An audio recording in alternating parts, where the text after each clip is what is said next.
Welcome, everyone, to the All About Nothing podcast, kind of daily show. I am Barrett Gruber, host of the All About Nothing podcast with Zach King. Find me across all of social media at Barrett Gruber. With me is the host of the podcast Black, White, and Blue in the South with Dr. Jamil Brooks. It's Bill Kimler. You can follow him across all of social media at Political Bill SC. If you want to participate in the show, you can chat with us on YouTube, Twitch, or Facebook. Find links at the top of our webpage, theallaboutnothing.com. Please follow and subscribe wherever you are hearing us. Let's get started. Bill, how was your weekend? Oh, it was very nice. Very, very nice. Well, that's good. Yeah. Did you do anything special or just... Well, we had off today. The company I work for recognizes MLK Day as a day of action. And so my day promptly started with a work conference call on my day off at 3:30 in the morning. So I'm a little tired, maybe a little punchy. Yeah, but I work with a bunch of people from Israel, and that's like middle of their day, and that's when they had free time, so I had to join them. Yeah, my company also here in the States recognizes Martin Luther King Jr. Day, and so I did have the day off. I did get notifications and messages from my co-workers in India and such that were working. Not understanding what it was that we were off for, but at least acknowledging that we were off. It's kind of like, and I'll just say it. Do you understand half the holidays they take off? I don't. See, that's exactly what I was gonna say. Half the number of holidays that my coworkers can take off during the year is like 26 or 27. And I understand some of the big ones, like, well, I'm not going to name them and disrespect them, but there are a number of them. I don't know what a lot of them stand for, and I I know Holy. That's about it. Where they throw the colored dust at each other. That's always a lot of fun. That's a fun celebration. But I mean, in the company I work for, we have Israeli contingent, India contingent, U.S. contingent, and I think the sweet spot would be is if I was an Indian Jew living in the United States. I'd be off 75% of the year. It'd be wonderful. That wouldn't be bad. That wouldn't be Hey, bad. I got to talk a little finances with you. As you know, I am the only nothinger out there. I do the paid Patreon. There's at least two more. Yeah. Okay. But then I noticed my monthly charge skyrocketed to $10,000 a month for a Zach King retirement fund. The hell is that about? Don't give that one too much attention. Used to be $1. Now it's 10,000. What happened? And I'm still not getting any exclusive rights to anything that you produce. So they're all out there for you specifically. Any kind of daily shows. All the episodes of my feed are just mine. Yeah, pretty much a lot of them. No, I was just going to say that, no, President Trump did not acknowledge, to my knowledge, he did not acknowledge, because every year on this Monday, what is it, the third Monday of January, where we celebrate the observance of Martin Luther King Jr.'s birth, the president usually releases a proclamation in recognition of Martin Luther King Jr., Dr. Martin Luther King Jr. And I don't think this is the first time he's done this. He has. Does anybody notice anymore, though? I mean, who notices? Well, I know. I wasn't paying attention to see if he said something about today. My whole feed was full of Republicans using the same single quote, the content of their character. It's not the color of their skin, but the content of their character. That's the one quote that Republicans and conservatives hang their hat on because they feel like it justifies their anti-DEI, getting rid of African-American history stance. Yeah. It's like clockwork. Alan Wilson posted that quote. I predicted it. He posted that quote today. They all do. I'm just dumbfounded. I mean, we've had how long has the MLK observance been a federally recognized holiday that ultimately Donald Trump comes along and just completely kicks out the norm, just defies normality and says, what would you expect? I mean, you saw his Christmas message, Merry Christmas, except to all of you leftist haters and losers, right? Right. Do you want an MLK proclamation like that too? I mean, right. I think we're better off without it. Kinda, because I think even for some in the MAGA sphere, they still see they at least acknowledge Martin Luther King Jr. as being a significant figure in the march for civil rights and trying to progress the country, even if they don't like some of it. They at least acknowledge it. But then when Donald Trump doesn't, it kind of gives them an excuse to not as well. But I don't know. I think this one of the first federal holidays that we've had where there is no free entry into national parks, because I think MLK Jr. Day was one of the ones that the president declared that this would not be a free entry into the park day, any of the parks. So I don't know.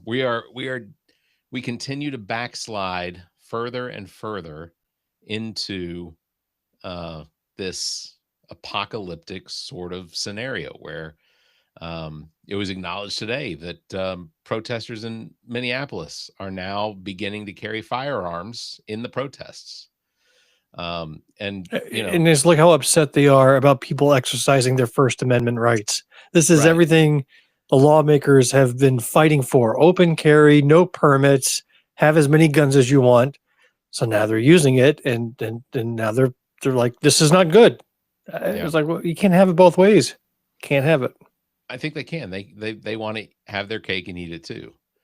Like, ultimately, we are in a scenario where, yes, protesters are beginning to carry firearms on the outside of these protesters in Minneapolis. And my fear is, of course, that it's going to escalate the ICE officers to begin just holding their firearms. And then somebody's going to start pointing. Well, I mean, not that they haven't yet, but just part of my money's on the civilians. I think they would probably be better trained at firing and working with their weapons than the ICE officers are.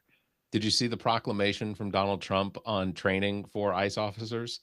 No. That it was 6 months. Now it is 47 days. Oh, that I have seen, yes. Yeah, the 47 days is an acknowledgement of his presidency. The number, he is the 47th president. Well, I got to say that there was this one journalist who applied to be an ICE officer. Did you see her saga? I did. Not only did she smoke marijuana and ingest edibles right before her drug test, but she passed. And not only did she pass, but they hired her without her actually accepting the job offer. I don't get it. That was absolutely insane. They're just taking everybody. That's what it proved. They're taking everybody. Proven. It's ridiculous. Which is why I'm thinking, again, I gave you this strategy early on.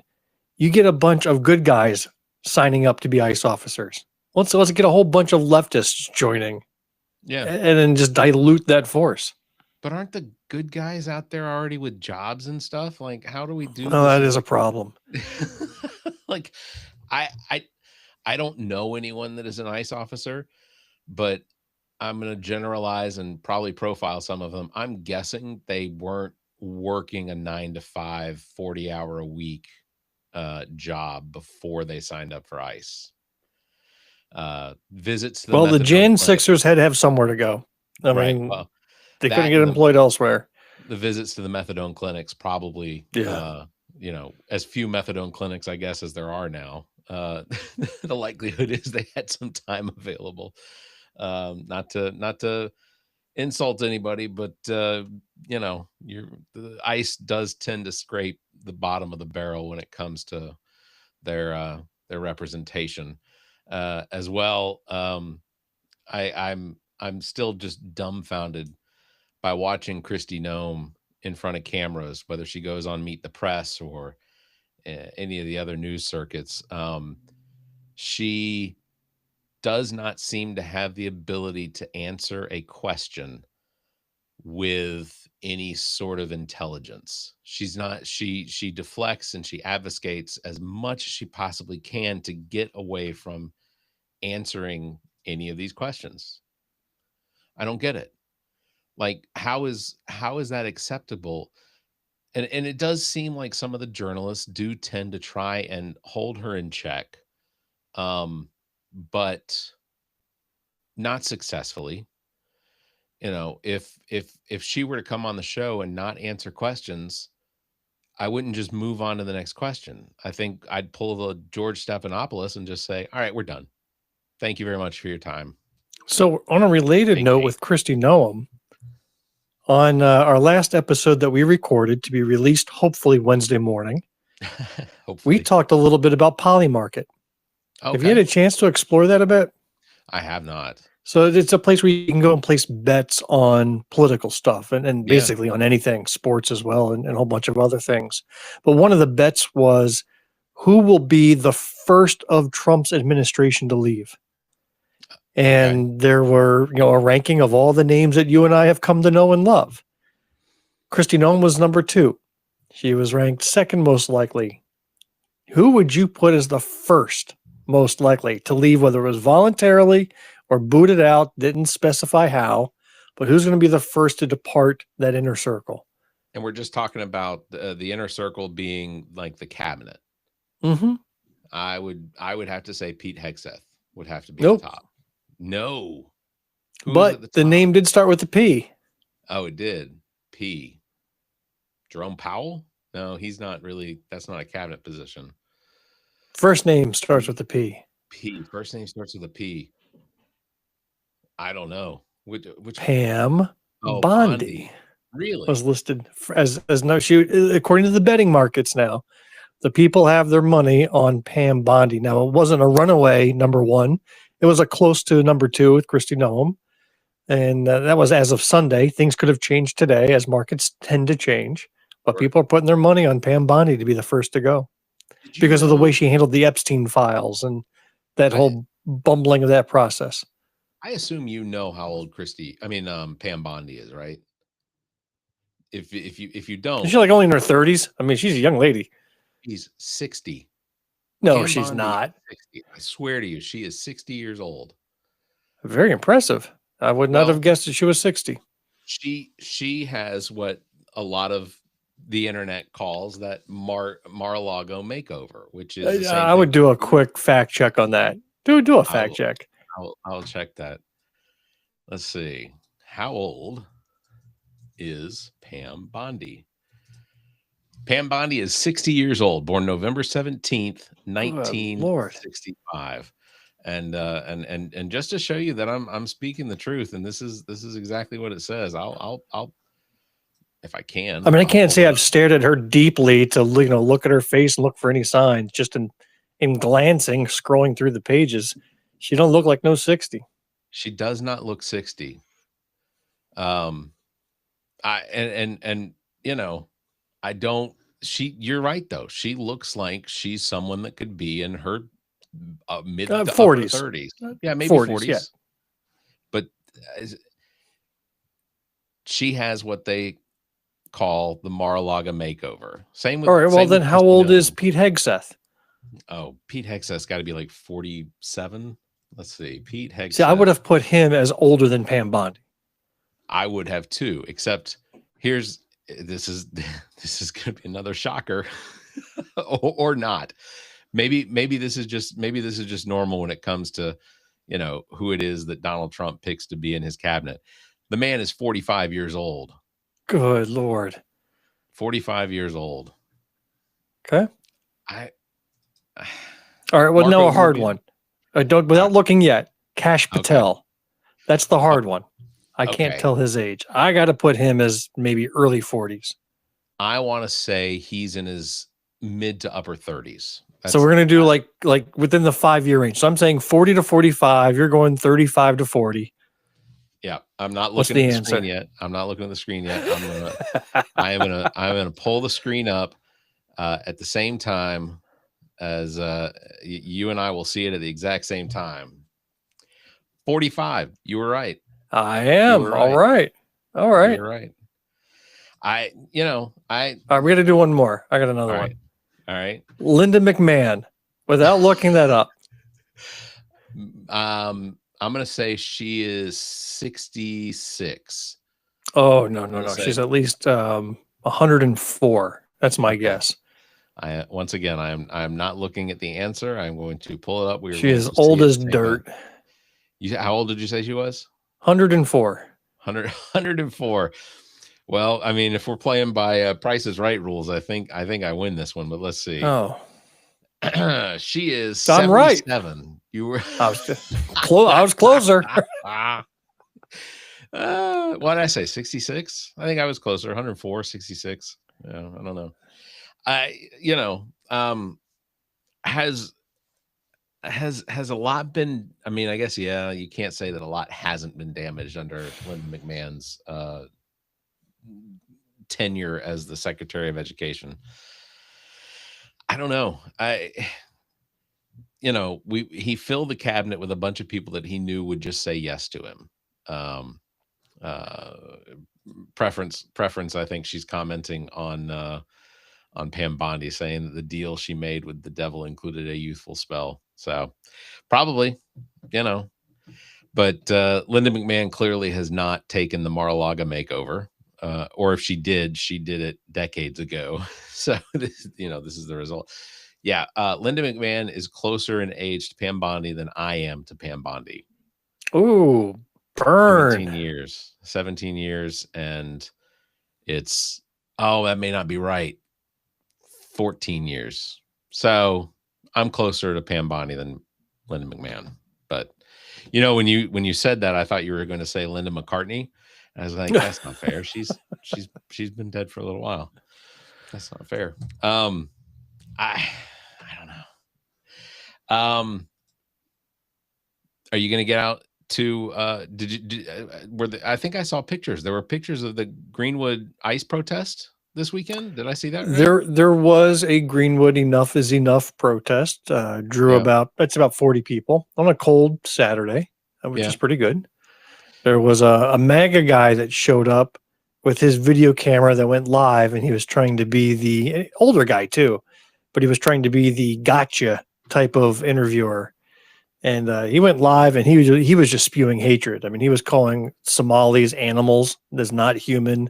Like, he was practically Nazi marching up and down the street. Is there a annoying large Somali population in Greenwood? No, okay. Zero.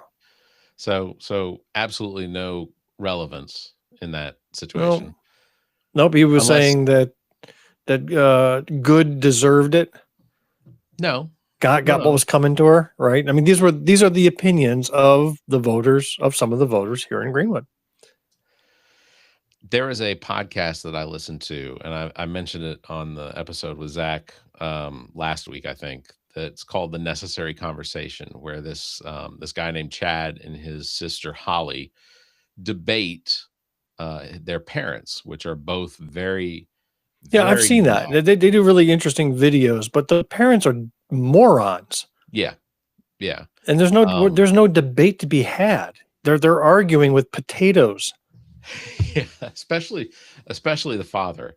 The father, yes. The mother is like Edith Bunker. She's just kind of nice, and everybody just get along. And but the father's a real tool. I am constantly amazed at some of the things that the father says on the show, and like, I have attempted to reach out to Chad, the guy that runs that podcast, because I thoroughly want to understand what it is he's trying to do.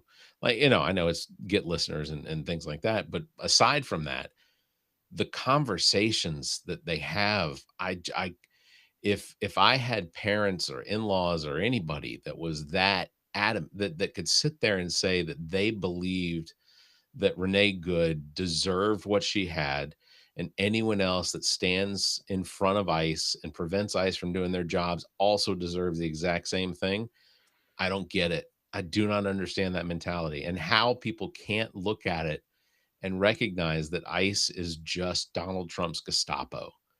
Like, they are they are not deputized. They are not trained in law enforcement tactics. They are just out there terrorizing people. How do you on a podcast where there's potentially thousands and thousands of people listening, because I have to set the bar really low just so that, makes me feel better. But there are thousands of people out there that are listening to this show and hearing someone who is potentially of, an age where education had value, and not recognizing that what is going on is harmful to what will be the history of this country. Like, what are people going to look back 100 years from now? Well, I guess depending on which direction it goes. But 100 years from now, what are people going to look back and see the Donald Trump second term presidency as? I don't think they can look at Whatever it. you do, you're not going to read it from American history books. Probably not. You're going to have to go to Europe and get some of their historians and read what they had to write, because it's going to be whitewashed out of our history. That is disappointing. And I know you're right. I know, I absolutely know you are correct, is that this is something that will not make the history books 100 years from now, especially if it's PragerU writing them, or whatever. It will be written about as the glorious age of American exceptionalism. That's what this will be called. Man, I really hope that's not the case. That would be crazy.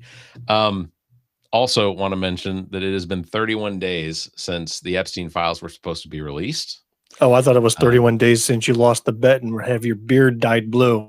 I was way off that guess. I check Zach every single week and tell him, we are 20 days as of today. I think we're 19 days or 20 days away from the cutoff period where he will not have the ability to do anything to this beard. But ultimately, I'm ready for it to be gone.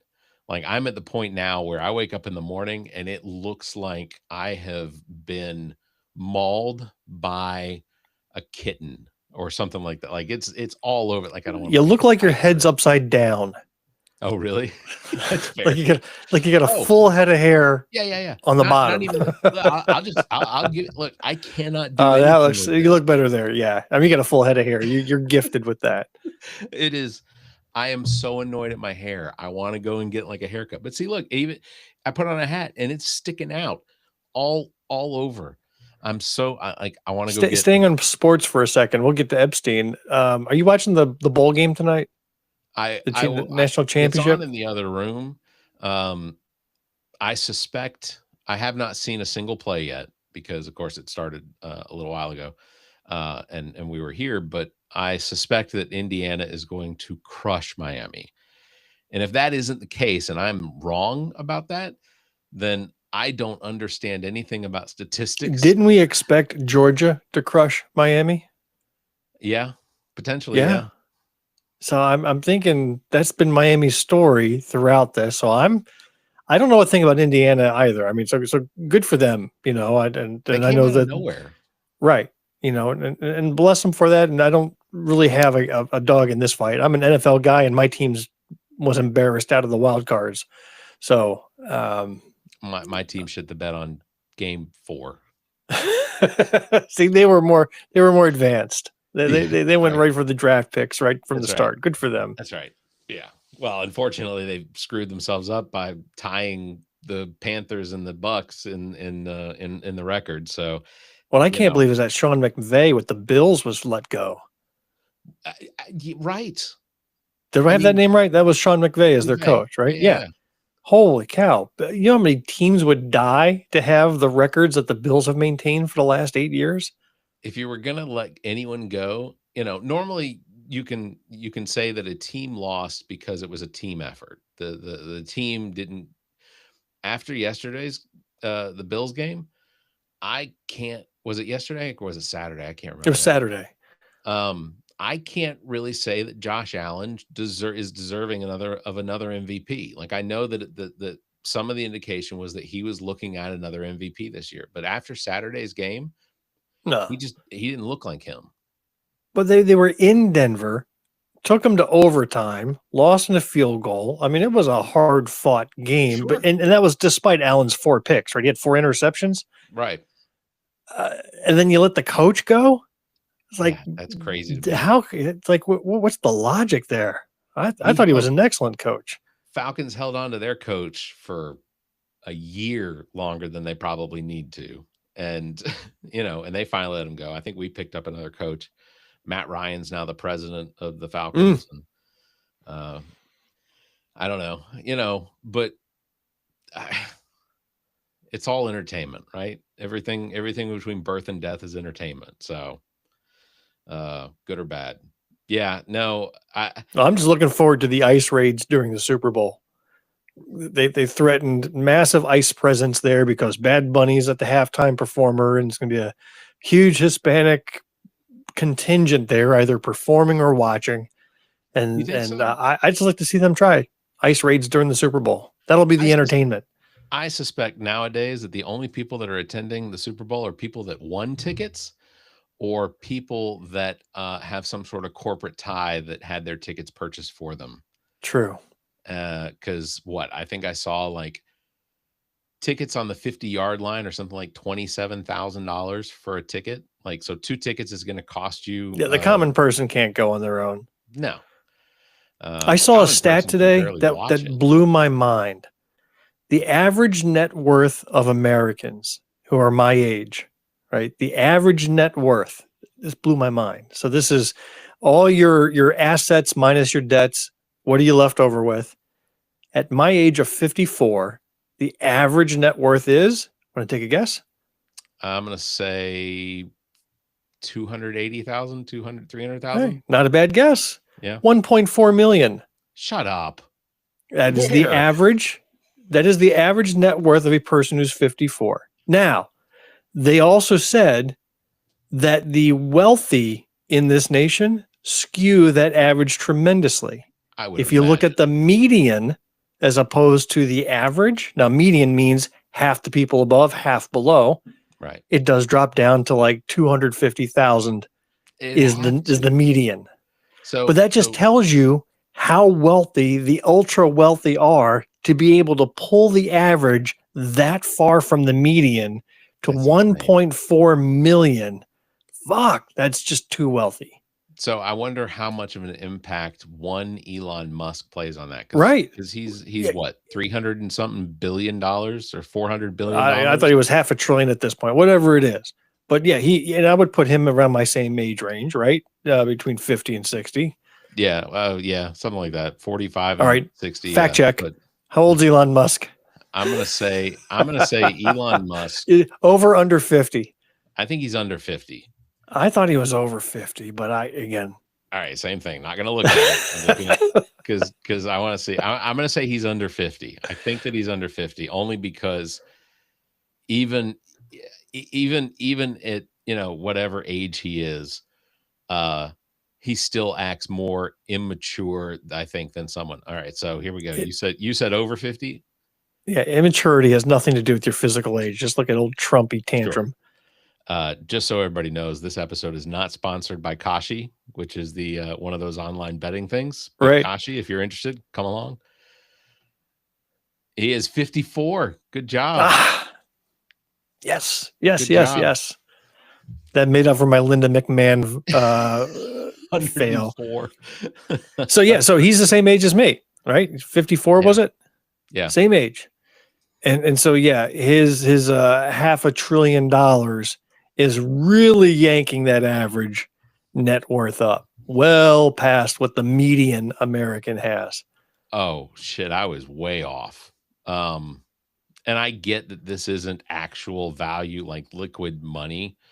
I was way off, and this is embarrassing. $717.5 billion.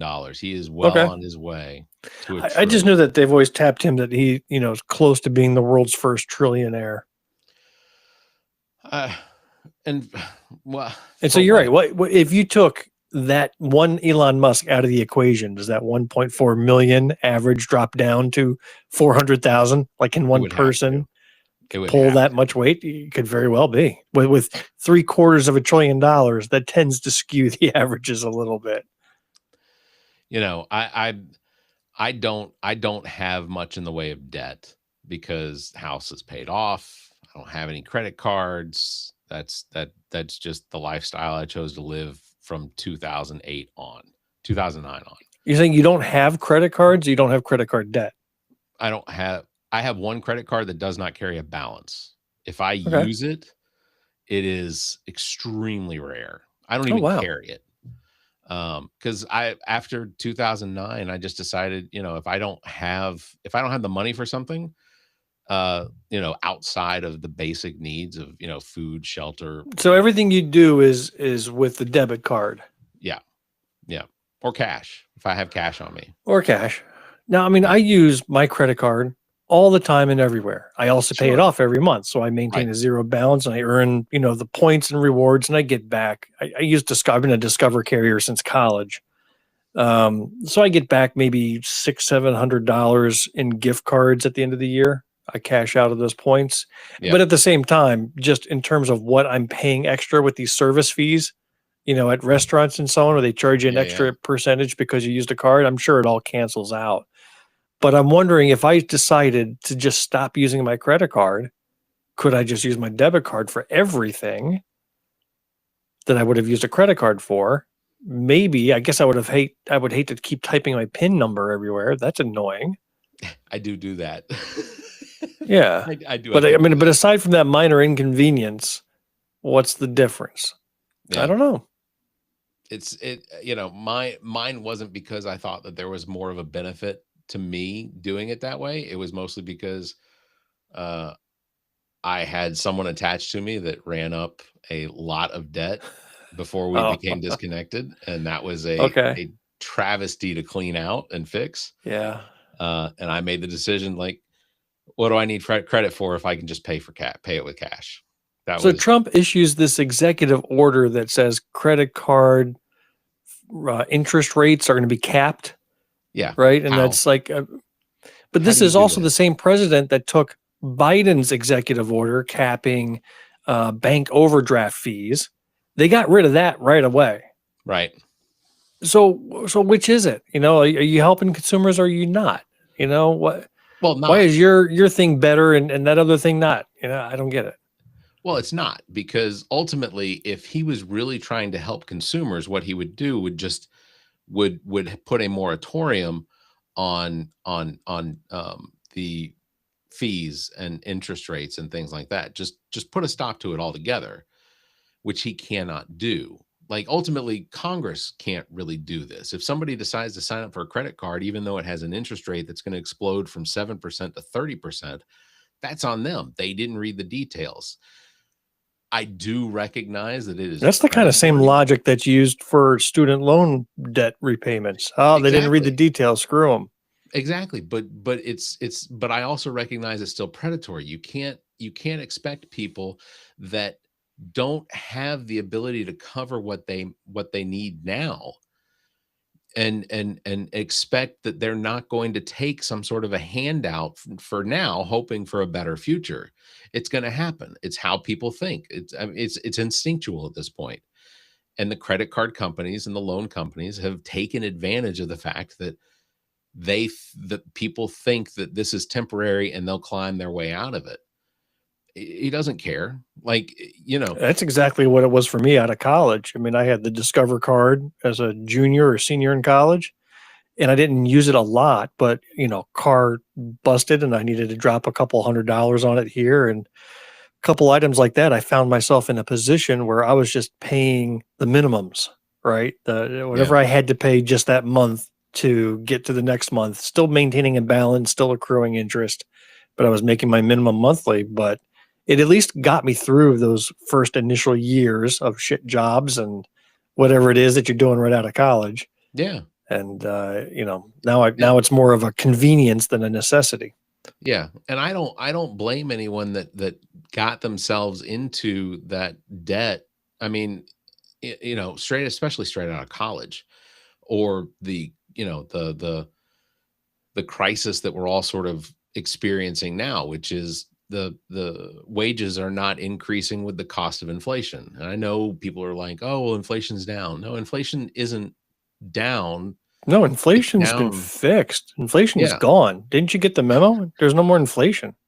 I Trump did in Trump fact fixed it. see. Yeah, I did in fact see where Trump said that he did fix inflation, but inflation still exists. You can't. Inflation is a historical number. It's not a this second number. You can't, if you can look at your grocery bill from 2 years ago and recognize that you're paying potentially 35 to 50% more in groceries now than you were, 2 years ago, that's inflation. That's the definition of inflation. So, yeah, I don't know. I'm constantly dumbfounded. I'm wondering what this march into Greenland is going to wind up costing us. I mean, other than respect, but I we have unified. We have unified Europe. That Hey, seems to NATO be has never been beneficial. stronger. They now all have a true common enemy. That they do. And it's the U.S., unfortunately. Apparently the narrative now is that we need Greenland for our own security. And I think the point that some people are missing is when he says national security, he isn't talking about the security from terrorism or the security from Russia or China. It is the mineral rights security. It's the security of. I thought we got all the mineral rights we needed out of Ukraine. Didn't Trump get there was a deal on the table. Zelensky to sign some sort of mineral rights agreement there, and we should be living off of that now? We were supposed to be giving them weapons in exchange for mineral rights. And I want to say that all fell through because Putin got in Trump's ear and the deal went backwards. So I thought the deal was actually signed, but you're right. I mean, I don't remember where it went. I don't. All right, research for the next show. Yeah, I don't think we're actually. We only live check ages on this show. That's right. I don't think we're actually allowed to mine during actual live battle. So Exxon and cowards.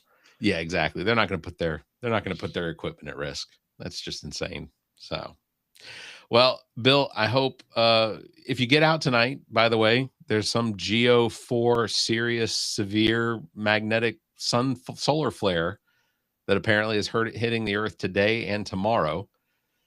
And the northern lights will be experienced as far south, they said, as South Florida if you look to the north. So I don't think I've ever seen northern lights with my eyes. Now, I remember last year, maybe it was 2 years ago, I thought there was a storm that we were able to see from down here, and people were posting pictures of purple skies. Do you remember that?